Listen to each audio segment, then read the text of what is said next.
All right. Hello and welcome to the Cubicle Liberation Podcast. I'm Joshua Fletcher. I'm here with David Hood, my partner in this venture. And today we're going to talk about something that, we kind of a little bit tongue in cheek, but it's very appropriate.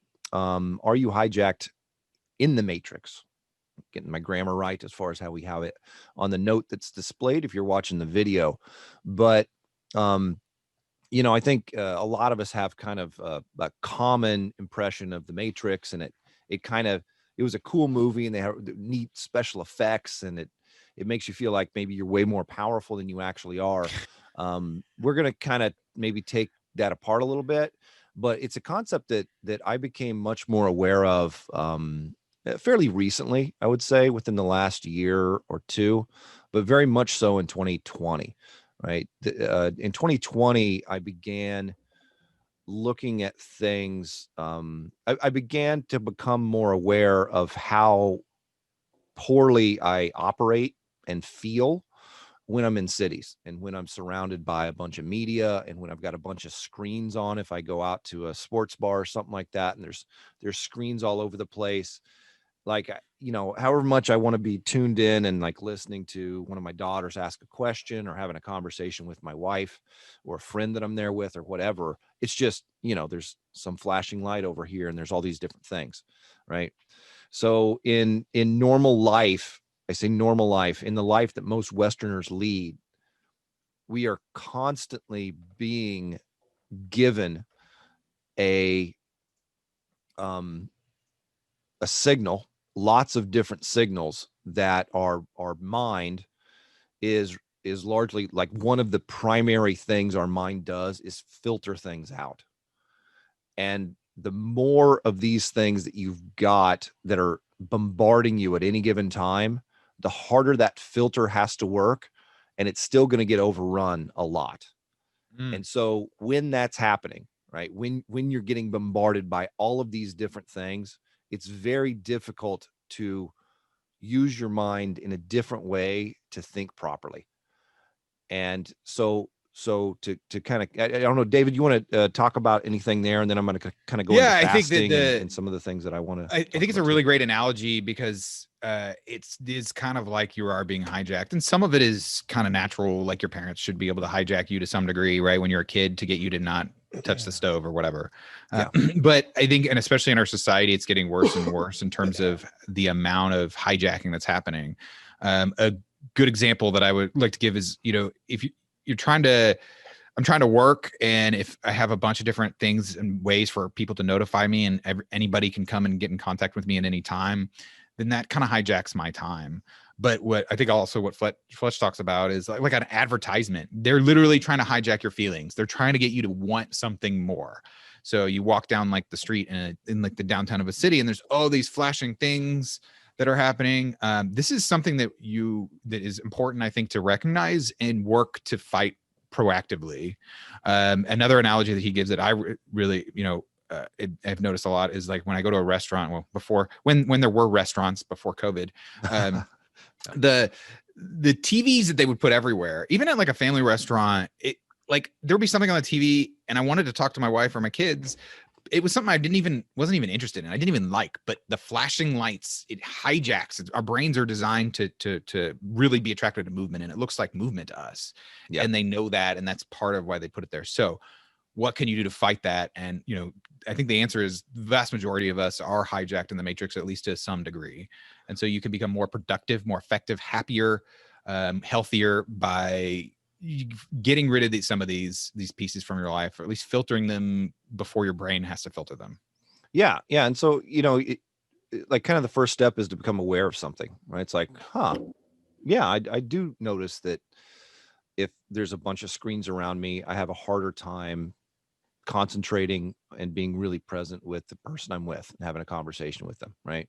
Because it's just, you're always going to look away, and then they're going to look away and all that kind of thing, right? But there's also times when you can be in those same kind of situations, and you can definitely be dialed, right? When you're in, if you've ever been in like some kind of catastrophe where there's like chaos, like if you're in a burning, I'm trying not to use something that I haven't done. When you get shot at, right? Okay. So when somebody dumps a clip of bullets at you, your experience of what you think is the world changes dramatically. You should Your hope so. Yeah. hearing goes away. Right. Okay. So that's a kind of radical one. Okay, for people who have played football, there's a movie called Any Given Sunday, and I can't remember the director. It may have been Scorsese or kind of one of the big name directors. Mm-hmm. They did a really great job in portraying what it feels like to play in a football game. And there's this stuff, and you're getting information from the quarterback, and you're going to run this play, and you go out there and you get set up. And as soon as that ball is snapped, you lose, like your hearing, you don't hear things. Mm-hmm. Your vision becomes drastically limited. Your peripheral vision goes away for the most part. Like these are things neurologically that they test, and they absolutely happen. I just have experienced several times. I played football for so long, and I've been shot at a few times, and these things absolutely happen. Yeah. So, or like a beautiful woman walks in and that's all you can see. all you can see. So if you're on that first date with somebody that you're just like, oh my God, this is incredible. Your vision does come down. The peripheral vision. So you've got a filter mechanism in your brain. Neurologically speaking, they call it the default mode network, right? And it's kind of, I say the mechanism, it's kind of, I wouldn't call it like regions of the brain. It's just one of the things that your brain does and your mind does to filter all this stuff out, right? Because while our brain is capable of amazing processing, it doesn't process new inputs at that rate. A lot of that processing is already done on stuff that's internal in it. That would be what we call your subconscious or your unconscious mind, things that they're just happening in there, right? Connections are being made and things like that. So like specifically with vision, it's something really, what it seems like would be really, really low, like 50 bits of information per second is all that you can visually process. Like, probably plus or minus factor of, uh, 1 or 2, maybe. But like, this is just across the board but when you look at stuff, it's like, wait, no, I'm getting way more bits than that. Well, it's not true, not visually speaking. Your mind is assembling all that stuff. And so when you're walking down a crowded, like if you've ever been to Times Square, New York City, probably before the lockdown, I haven't been back there recently, but you'll understand. I mean, there's smells and sight, like there's flashing lights and loud people and different languages. And like for me, I feel like I'm in danger all the time. So I'm in like this fight or flight mode. And so like everything like shrinks. And to a lesser hyper alert degree, is what I call it. Well, there's like, it's like when I'm driving, I'm hyper alert. Okay. It's a little bit what it's like. Yeah, I won't argue with you, but I would contrast that with when I feel hyper alert, meaning that I notice a lot more subtleties when I don't have to filter out all of those things. Yeah, maybe that's not quite the same thing. You can use the term, your terms mean what they mean to you. Like that's just, no, that's fine. It has to be that way. But that's why I said I want to contrast that with a different concept. Yeah, no, it's good. When there aren't all these inputs, you become a lot more alert to these subtleties. And some of these subtleties are things like noticing, wow, I just, spent an hour here and I don't know how I got to this location I'm at. Like when you drive, you can kind of tune out. Sometimes it's like, I don't know what I saw, right? I didn't crash, obviously. I got here safely. I hope I didn't cause any wrecks around me. My car. Right. But like these things happen. And so it's like some of these subtleties are easier to pick up on, and some of them can lead to very important, very impactful distinctions. Why is there a dead homeless man on the hood of my car? Yeah. I don't know. What happened? I don't remember anything. Who put him there? And then you have to think about the questions you're going to ask. Right? Yeah. And so getting back to like one of the things that helped me start to see this more distinctly, a couple things, right? One is I currently live in a city. I've lived here for 10 years now. And over time, it's rough on me. Like just psychologically, mentally, whatever you want to call it. Physically, I notice physical impacts that kind of pile up over time. And I think it comes from this not feeling like an environment where I can notice these subtleties as well, because there's so much going on. There's no way for me to drive out of my little block that I'm in here without going past a lot of signs for people wanting to sell me something, right? There's a reason why marketers are kind of like, it's like a 4-letter word. I'm not sure if it's love or some other 4-letter word that you could use as an expletive. It's probably the latter, more the latter. It's probably more the latter, but these principles in marketing work because they work, because they're based on how the mind works. And there's not really getting away from that. Like, you can become more aware of it and it could be helpful, but then you also got to maybe take a different stance and say, I need to engineer my environment in such a way where these things are not hijacking me quite as much as they already do, because I'm going to be able to notice some of these subtleties more easily. And some of these subtleties may turn out to be the most important thing that I've ever realized in the last 10 years or something like that. Yeah, let's dive into that. I like the idea. I think this is what a lot of people who really live lives that they really want to live, they truly enjoy. They engineer their life to be how they want it to be. So an example would be, if you want to eat healthier, buy healthier food at the grocery store, and so that when you're hungry, you eat what's around you. I think that also, making sure that other people, for me, a big part of it is trying to make it as minimize the ability of other people to affect my time and my thoughts. And so that does involve like trying to limit the social media that I do and try not to be on there too much, try to make it so that, I'm not always available via anything, via my phone. I definitely am not a big fan of like chat apps where like someone can ping me at any time. Like I'm in the middle of a project and they can ping me and take my attention away. They've hijacked my attention. And specifically, I think what you mentioned, which is really kind of where a lot of this comes from, is marketers. And we need marketers. We need people to be able to sell stuff that's important to society. But at the same time, we also need to fight back against what their objectives are of selling us the crap that they want to sell us, because it might not be what we really want. And it might distract you, like what Fletch is talking about. It'll become what you want. That's the maybe that was the wrong phrase. Bitch of the whole thing, right? It's like, it may not be good for you. It may, like, if you're sitting around thinking properly, a donut's never the thing that's going to make your life better. Except when you want it and you can satisfy that, and you can get some dopamine kick from, getting the thing you want, and you get some sugar rush. Like these things are really engineered in such a way where they make, like I say, I'm a marketer as well, right? We all are in one way or another. Sure. But some of us are more aware of some of these principles, right? And so they can be leveraged in ways that are insidious, as well as ways that are really loving, and like trying to help get someone's attention so that you can help them notice something and then solve it in their life, right? Or just divergent from where you want to go and take your life. You want to drive someplace peaceful and hijack. I love the word hijacked. It's because it's like, I was just walking along, and then well, I noticed I want a hot dog. Dunkin' Donuts. You smell something, right? What? So like, we kind of jest sometimes, like, you don't go to the grocery store when you're hungry, right? Because if you have, you'll probably quickly realize that you came home with things that were not on your list. And it's like, you walk by, it's like, oh, Cool Ranch Doritos. I haven't had those for a long time. Oh, those would taste really good right now. Like the series of, like, what we call thinking is like a series of asking questions. And it's like, wow, I noticed this. And now I got Doritos in and it's actually 2 for 1. So now I need 2 bags. Now you got 2 bags at home, and you're like, okay, well, I'm not going to eat those.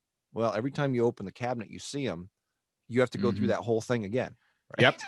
So like, these are kind of some of the things like, wow, now that I noticed that, like, what can I do to make sure it's why kind of decluttering is a great principle, right? If you get rid of a lot of the things that are going to grab your attention, it lets you not be inundated with these things that are going to take you out of immersion, which is kind of where a lot of the productive work that you can do in thinking comes from. You have to and really the knowledge work enough. That we talked about. A lot of like our careers now are knowledge work, and especially with like SEO, being able to get deep and be able to really think and get deep into a project where you're engrossed in it, immersed in it for long periods of time, for an hour or two without distraction, is very valuable. You get much better work done. So for example, I forgot to close out Skype. I don't use Skype very much, but now I've got someone else trying to hijack my time. And this is I'm pretty sure I know who this is, and it's a nice person. So I try to leave that off most of the time. I try not to make it so that people can contact me even at their leisure and take my time for them. So I'm going to let's see if I can close that without showing that here. I'm just going to stop the share. Oh yeah. All good. Yeah. So like one of the things too, that I kind of got into a little bit, but then I kind of backed up and just said, yeah, let's talk about, something different. But like with fasting, when I do fasting, that like media is something I'm consciously trying to minimize, right? I'm trying to consciously minimize my exposure to other people's messaging, because even if I'm watching Netflix, right, and I choose to buy streaming services as opposed to watching television because I don't get the commercials, well, I'm still getting hijacked by the feelings that they want me to feel when I watch those shows. I want to feel like I'm this cool guy who's living post-apocalyptic zombie world, and I can, get my crossbow out and Fletcher's dreams, right? Fletcher's dreams and hopes. Right. Why did that come to mind? It's like, oh, well, I've still never seen a zombie, so it's pretty badass. It's highly unlikely that'll ever happen, but I can feel that, right? You can kind of plug in. And so these things are just because of the way our minds work, there are a lot of products out there that are designed to be consumed. And why can they get consumed? Well, because there's a large component of emotion. Like you consider what the decision-making process is, you kind of have to start to think about, become aware of something, right? One of the reasons we called this the Matrix, it's like, oh, that's kind of catchy, right? Like, what does that even mean? What's going to catch? We hijacked you. We hijacked you, right? And we're trying to deliver enough value, and we're not charging anything for this, but I'm very aware that our trade here is some value, some distinctions that we're giving you for your time. And so, we try to be conscious of that every time that we run one of these, and that the other podcast that I'm involved with, I do the same thing. But then, like, kind of getting back to the fast thing, like when you get plugged into a situation, like food makes you feel things. Like there's tons of nerve cells in our gut and emotional connections to eating. You might say, oh, I always eat this cake on my birthday and it makes me think of my child. Like there's just a lot packed into food that's not the nutrients you need to live. Right. And very, very few of us are very close to starvation. Right. I know I could probably go for, I would not, with the calories I have on my body, just calories, just macronutrients. I mean, I could probably go more than 60 days without eating anything. And so what I've done is taken that and broken it down into smaller pieces to just give it a try. And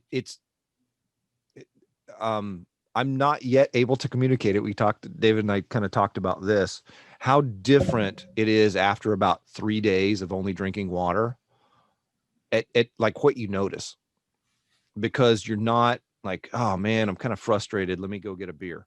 Oh, I'm kind of frustrated, let me eat some cheeseburger, or stop it, I'm hungry. A cigarette. It's not really that you're hungry. And even if you're hungry, like a lot of people don't like, is hunger really like I'm starving?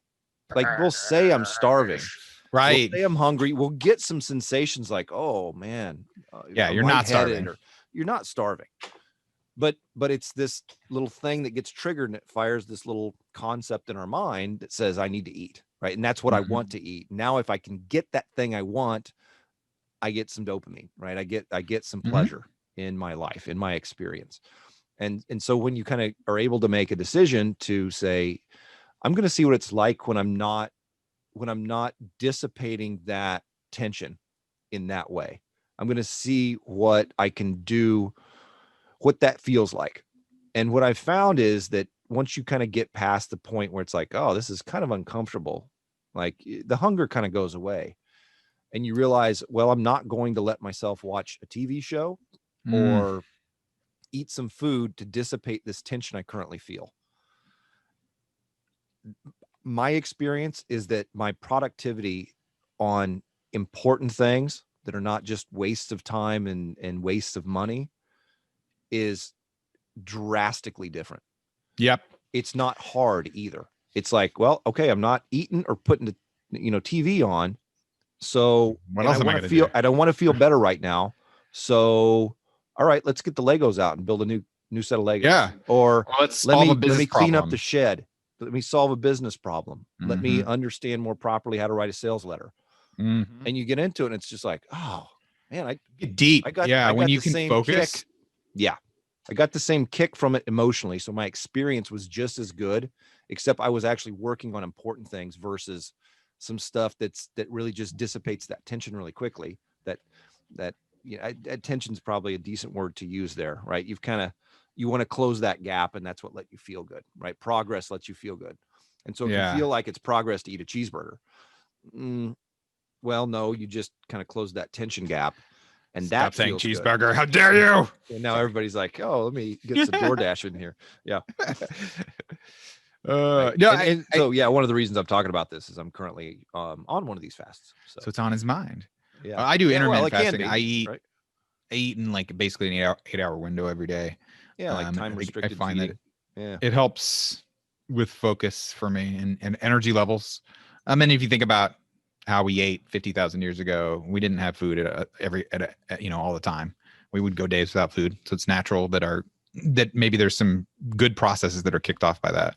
Yeah, there's a lot of science I've read and heard about that I kind it's of pretty understand new. about apoptosis and selective, genetic switches that occur when you're in ketosis versus learning glycogen or sugars for most of your energy. One of the other things that like we're talking about, like engineering success conditions, that's kind of like my thing, and I kind of applied my understanding of that to what we do here with the Cubicle Liberation podcast as well. But like when you've got to kind of do that to understand, and I say understand, but like feel how much of your day is built around when am I going to eat, what am I going to eat, preparing the food, cleaning up the food. Oh my God. All of that. Especially if you have kids. Oh yeah. Right. And so I've still got some time involved and invested with preparing food for them. Like I do some of the cooking in our house. I'd say a lot. So a lot. Yeah. Right. I'm not saying most. Natalie does a lot as well. But when you take yourself out of that, you're just like, well, I don't need to think about what I'm having for lunch because I'm not going to have lunch for another week. Okay, well, it really simplifies things, doesn't it? You're so, filtering. So you filter. Now you've got all this time that's available that's not allocated toward this thing that's really just kind of like consistently dissipating that tension that you have to want to feel progress. And now the only way you're giving yourself to feel that progress is to do something that's now not on that list of things that that are easy to get that fix with, whether it's alcohol, whether it's cigarettes, whether it's food, whether it's a TV program. Okay, now I got to find ways to make myself feel good that don't include those things. I think this is super important to engineer your environment, to build your filtering skills and systems. For me personally, and I think for most people, this is pretty true, being able to stay focused on a single thing or a single kind of topic for long periods of time is going to be where you're going to be able to tap into a very large amount of your mental power. If you're constantly being pulled from one thing to the next every 5 seconds, it's going to be very difficult for you to apply the intelligence that you have, no matter how good that base intelligence is. Yeah.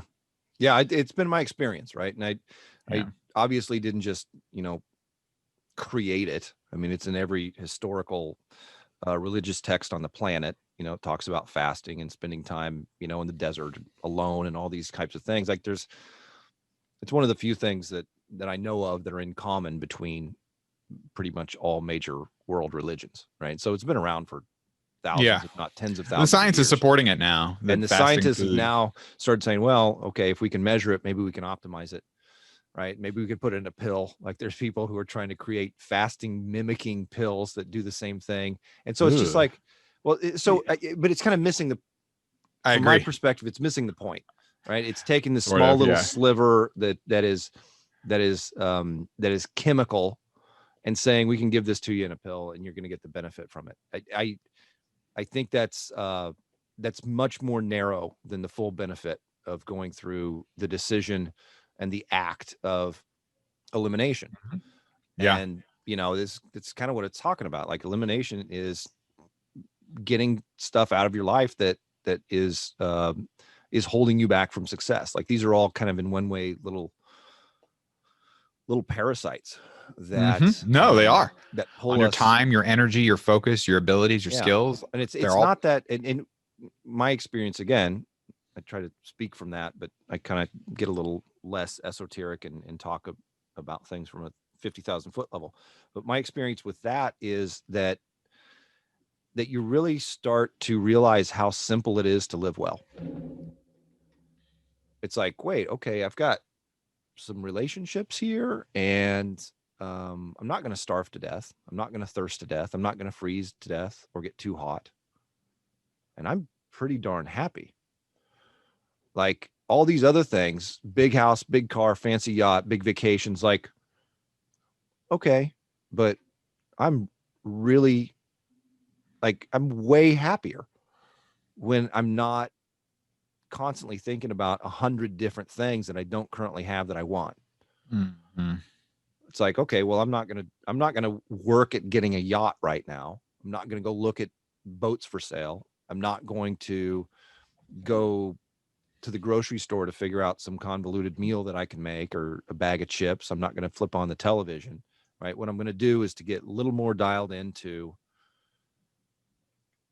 how simple it can be to live well. And I And think that, from oh, my perspective, is eliminating failure conditions and creating a fat path for yourself to win. yeah. To me, this kind of speaks to a little bit why it feels so good to be in nature, because you're not getting. It's beautiful. You think about this picture that I got right here. It's beautiful, and there's kind of a lot of information here, but it's not coming at you at 1,000 miles. It's not changing constantly. It's very If peaceful. something comes at you fast in this environment, it is dangerous. Yeah, exactly. It's totally correct. So you can see that's our brain is doing the correct thing, but the And we context is so hundreds of different. thousands or millions of years of however you're looking at the timeline of how our brains have come to be what they are. Avoiding the word They, evolution. yeah, we can things evolve. I'm not saying they don't, Yeah. right? But No, yeah. So like you that's what become, marketers take advantage of, how our yeah. brains work, and other people do as well. Psychologists, try to, and marketers try to, but And so let's talk about hallucinogens. yeah. And you said the default mode network, it lowers it. To me, Yeah, I it mentioned seems like it. it Yeah, gives you a different perspective. yeah, from like a scientific perspective, from what I understand about it. I've got a bunch of books up here, and I've used them as well. Like I'm not speaking offhand about things that I have not used and experienced. Um, so scientifically speaking, I guess neurologically speaking, what's believed right now is that they alter that default mode network, which is kind of the filter that lets you assemble and make sense out of the world, right? And if you've ever experienced this, whether you've experienced it or just seen like a show, if you've watched Fear and Loathing in Las Vegas and you see all these weird things happening, that's the extreme version of mixing a whole lot of chemicals in somebody's body and having these weird things. But like even with some of the smaller doses that they use in like micro dosing, like one of the reasons that helps with creativity is because it helps you not be stuck quite in the same box as you normally operate, right? It lowers that what it does is it helps you get a perspective that you don't normally have. And Mm-hmm. it's not inaccurate, it's just different. There are less of those norms and standards that everything, it's like, oh, I recognize that as a wall, so now it's a wall, and now it's wood, and your mind assembles all this stuff out of a few bits of information visually, Yep. and it can say this is the whole thing, right? And so with some of the hallucinogens and the research that I've read, and again my own personal experience, like colors become extremely different, like and vivid, right? And textures do as well. and I have a feeling that in some ways it's much more like being a baby, and you're trying to understand the nature of the inputs that you're getting visually and assemble it with like how everything works, right? Like babies are really, like, once they're born and they start looking around, they're trying to kind of make sense of how all this works and what it all is. And as time goes on, those things get more and more kind of entrenched, and we just say, oh, this is the way it is. This is a solid floor. This is a wall. This is somebody smiling at me, so they're a friend. And and like some of the things you notice, if you've ever done these types of things, is you'll notice different features on someone's face that you've known for 20 years, and they just, wow, I didn't really understand how cool your eyebrows look, or that you had, this little freckle up here. I just never noticed that. Like you Your just kind of brain was start, filtering it out it just automatically. filters it out and it says, okay, my It's not wife, Natalie, information. right? It's just things you don't Yeah. need to worry about this right now. And so I think in a lot of ways, those can be used as tools, and psychologists and psychiatrists are using them now as tools, and shaman and like they've been used historically and even prehistorically for Peyote. ages. Yeah. Yeah. And ayahuasca and different ceremonies. There's a lot of stories in the Bible about mana, I think it's called. Like even in the older like Jewish texts, as well as the Christian Bible. Yeah, I think the guy who wrote the last books of the New Testament was on an island with a bunch of hallucinogenic toads. Kind of maybe makes sense. There might be some revelations might have had something to do with that, Perhaps. Yeah, but he was in prison, if I recall. John was, I think, who wrote that. But I'm not trying to digress. I'm just trying to help people see, like, maybe I am. This might be what is. Yeah, so you get talking about evolution, I get to talking about Christianity. Like, oh, well, let's go over here instead. But anyway, so this is kind of one of these little interesting clues that we can say, if that happens, and you can chemically, I would say, alter that sort of thing, are there ways you can do that without ingesting a chemical? And my experience is very much the same way. Once I get past 3-4 days of a fast, colors are way more vivid. My hearing, I notice things that I normally don't notice. So getting into those situations, I would call that kind of more hyper aware, but my awareness is probably at the same level. It's just that I'm aware now of different things. Well, there's less distraction, so your brain can focus on it more. Yeah, and you can pick up some of these details. It's like, I need to. And maybe your brain's also like, go get some food. So they want to make sure that your powers are at maximum capacity. Yeah, and it's again, we think, I got to get some food because I'm feeling weak or whatever. My body, and I've tested this. My body is much stronger after 4 or 5 days of not eating. Much stronger. I can like double, if not triple, the number of pull-ups, and it's not because I weigh less. So you have if this is interesting to you, you're still with us right now.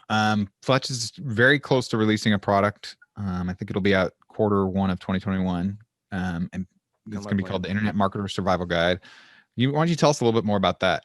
Yeah. So, if you've listened to some of these, you kind of have some idea of the types of things that I've come to realize are very important and impactful. And with success, which is what we're all trying to get, there are things that can absolutely wreck you, right? No matter how good of a salesperson you are, how much you understand about search engine optimization, how many great relationships you have, if you are constantly eating bad food for yourself, like you can quickly understand that doing something like that, it might give you a heart attack. You might die early. And so you're not ever going to get there. And so the Internet Marketer Survival Guide is kind of based around some of the things that I've noticed and I realize are real big failure conditions. And I'm not talking explicitly about food, although I do discuss fasting in there and in the way I'm talking about it, like lack of media and things of that along those lines. But what you can also encounter, so it's about failure conditions and removing failure conditions from your environment so that success is the natural result, as opposed to something that you have to work harder and harder to try to achieve. Really what you need to do is to understand these things in your environment and your circumstances, and your environment includes your mind, right? That are holding you back, limiting beliefs. You can call them that, but beliefs are beliefs. All beliefs limit you. And I want to That's just say what they that, are. Yeah. like, I think that there's this idea that people hear the statistics. Oh, when you start a business, most businesses aren't stick around for very long. So they feel like it's kind of like a coin flip to do kind of what we do. But Yeah. I want to point out what you said that's really important is that you can set up your life to where success is basically a natural result of what you're doing. And I feel like I've done a pretty reasonable job of this to where it just kind of naturally flows from what I do. And so I think that if you are skeptical of success as a natural result, that you can get to that point, that's fine. You can be skeptical, but please know that I think that it is a very reasonable promise that he can make to where you can set yourself up. And you don't even have to be perfect for this to work, at least in Very far my from it. experience. Yeah. Yeah. Yeah. So don't But believe it. Believe some that of it's the real. things may necessarily need to change, right? Yeah. And so, yeah. And another way of looking at it is success is inevitable. I think as long as you're following some certain things and avoiding certain failure conditions, it's just inevitable. And that's what I felt like and have felt like for many years, that it just keeps getting better and better. And overall, long term, that doesn't mean there aren't ups and downs. It's just natural to life. Yeah. So like like I look at like sport, like let's take a different kind of metaphor or scenario. At 22 years old, it was inevitable that Bo Jackson was going to be be successful at sport because he was bigger, faster, and stronger.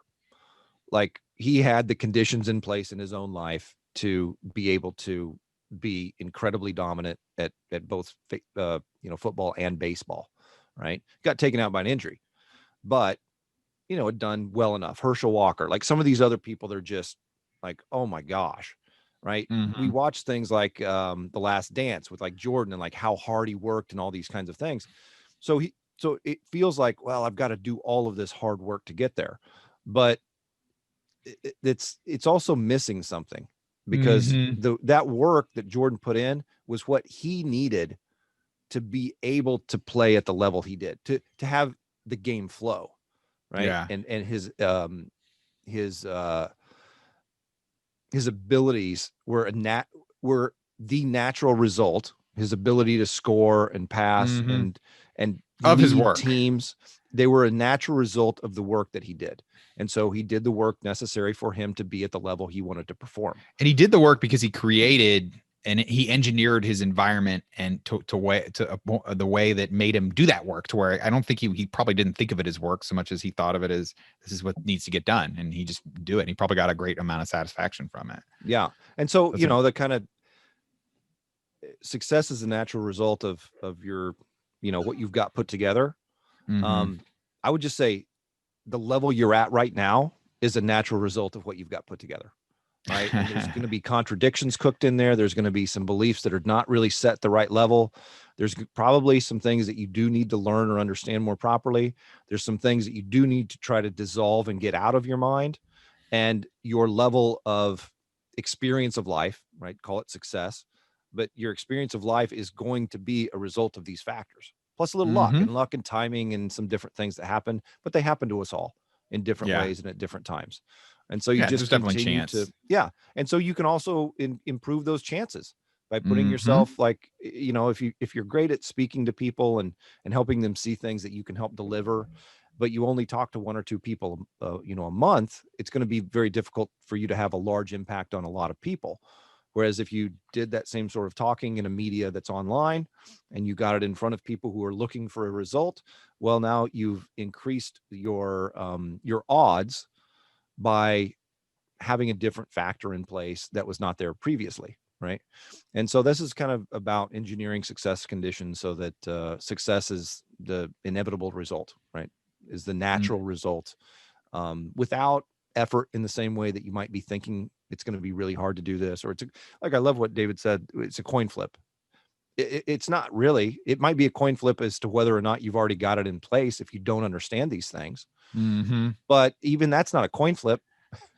that is based on what you've already got put together. So that's the nature of that product, and it'll come out as probably like an ebook kind of video book where I've got some training that'll go along. Where would with someone it. go in the future? So I'm going to have it for sale on joshuafletcher.com. It's not up right now, but if you go there and go to the training page, you can sign up and get on the notification list for when that launches. Yeah. Get notifications to get it, because it sounds like something that I wish I'd had when I got started, and I think I kind of pieced it together in one way or another, but it took me a lot longer.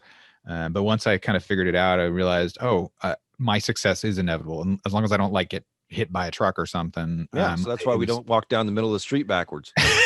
Yeah, exactly. That's a failure condition. Failure condition. That's not in the book. That's not in the book. I was doing that before, and then I thought, maybe this is not a good idea.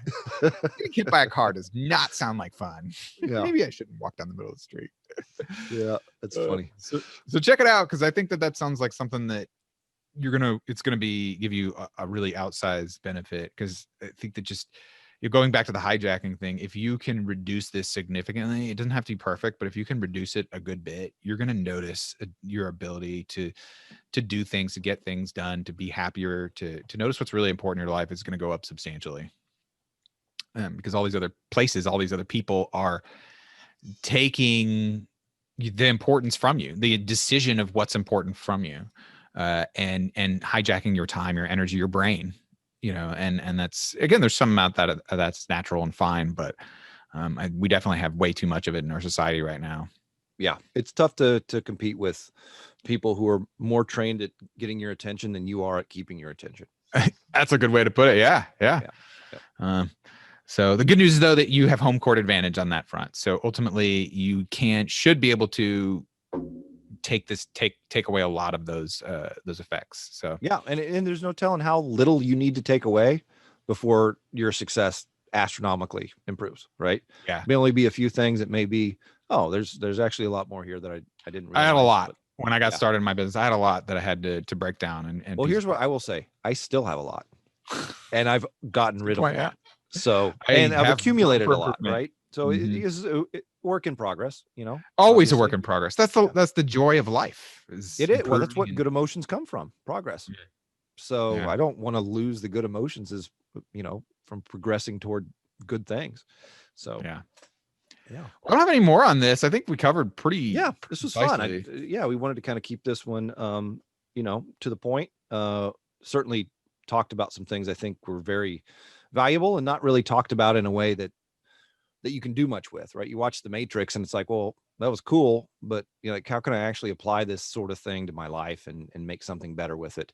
But it is useful to start to think about how much of the experience we have in any given day is something someone else engineered to get our attention. Mm-hmm. It's like, okay, well, in that way, that's a very appropriate movie that can help me see that happens a lot. So, for the rest of the day, maybe pay attention to what you're paying attention to. And oh boy, it's endless. It's an endless. It can be. It can be. Yeah. Hey, but that eventually you find your way in there. Yeah, can help your awareness out. Yep. Yeah. Okay. Well, thanks for joining us today. If you're watching, thanks for watching. If you're listening, thanks for listening. If you're watching and listening, oh boy, this is going on too long. Thanks for doing all that you're doing. Yes, thanks for doing all that you're doing. See us next time. Okay. Bye now. Take care.